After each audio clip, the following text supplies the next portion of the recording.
Today, we are jumping into a really powerful idea from Simon Sinek's book, Find Your Why.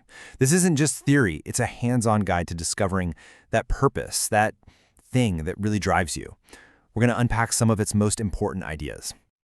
So, let's start with a question that sounds so simple, but is actually incredibly deep.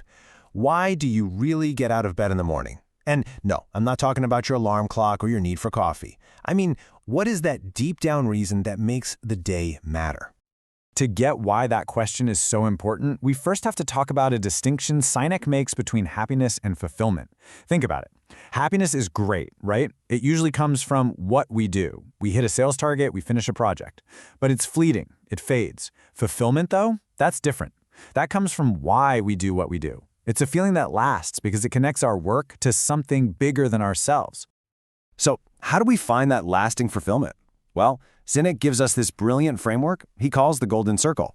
So let's dive into our first section, the Golden Circle Explained. Okay, so the Golden Circle has 3 layers. On the very outside, you have what? Pretty much every person, every company on the planet knows what they do. The next layer in is how. Some people know how they do what they do. It's their special process, their unique selling proposition. But right there in the center, that's the why. And this is the part almost no one can clearly articulate. What's your purpose? Your cause? What do you believe? And here's the thing, this framework also explains how we talk to each other. Most of us, and most companies, communicate from the outside in. We start with what we do. But the most inspiring leaders, the ones who build incredible loyalty, they do the complete opposite. They start from the inside out. They start with why. Let's make this super concrete with an example from the book. Imagine you're selling something really basic, like paper. The typical pitch, on the left, starts with what? We sell paper. We have the highest quality. It's fine. It's logical. But it's boring. Now look at the pitch on the right. It starts with why. What good is an idea if it can't be shared? Our company was founded to help spread ideas. All of a sudden, you're not selling paper anymore. You're selling a belief. See the difference? Now, you might be thinking this is just a clever marketing gimmick, but it's not. It's actually grounded in how our brains are wired. And that brings us to section 2, the biology of purpose. This is where we see why starting with why is so unbelievably effective. Okay, get ready for the big aha moment. On the left, you see the golden circle we just talked about. And on the right, that's a cross-section of the human brain. And what Sinek realized is that they map onto each other perfectly. This isn't just an analogy, it's straight-up biology. Let's break that down. The outer part of our brain, the neocortex, lines up with the what level. This is our rational brain. It handles language, facts, figures, all that logical stuff. But the middle part, our limbic brain, corresponds to the why and the how. And this part is responsible for all our feelings, like trust and loyalty. And here's the kicker. It's also responsible for all our behavior and decision-making. Ever had a gut feeling where you just know something is the right call, but you can't quite explain why? That's your limbic brain at work. It doesn't have the capacity for language. So when a company talks about their why, they're not just talking to our ears. They're speaking directly to the part of our brain that actually makes the decisions. Okay, the science is cool, the theory is powerful, but what does this actually look like in the real world? In section 3, Putting Your Why to Work, we're going to look at a couple of amazing stories from the book that show just how big of an impact this can have.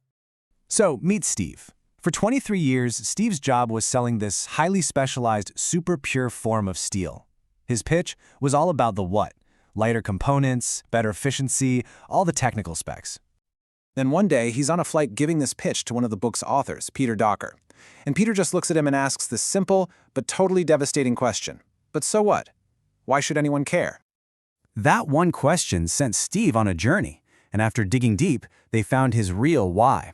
He wasn't just selling steel. He believed in sustainability, in leaving a better world for his kids, and his whole pitch changed. It went from being about a product to being about a purpose. And for the first time, his job brought him a real sense of fulfillment. Now let's talk about Emily. She's a recent college grad in a really important job interview. But instead of just launching into her skills and resumes, she started with her personal why. She told them that her whole reason for getting up in the morning is to help people become the best version of themselves, and that she felt the company believed in the exact same thing. Talk about a game changer. She wasn't just talking to their rational, analytical brains. She made a direct connection with their decision-making limbic brains. They felt in their gut that she was the right person for the job. And the result?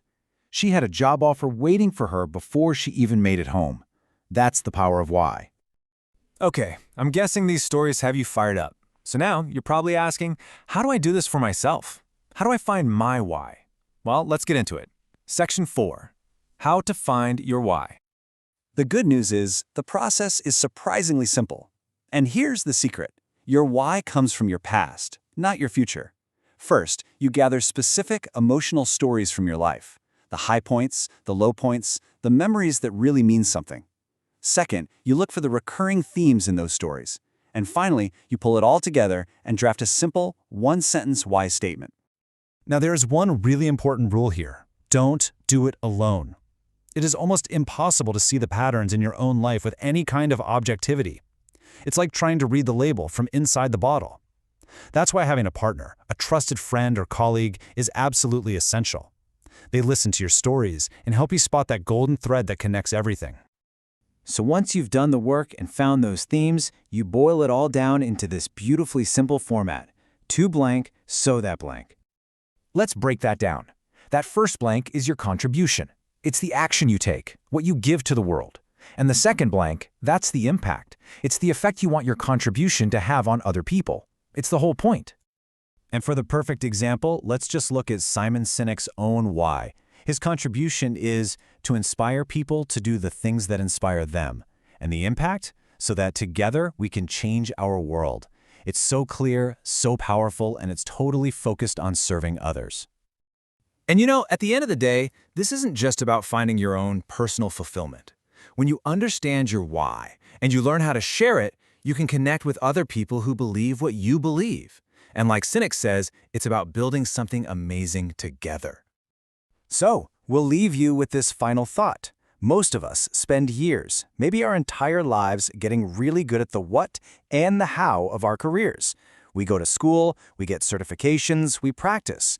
But what about the most important part? What about the why? Isn't it about time you found out yours?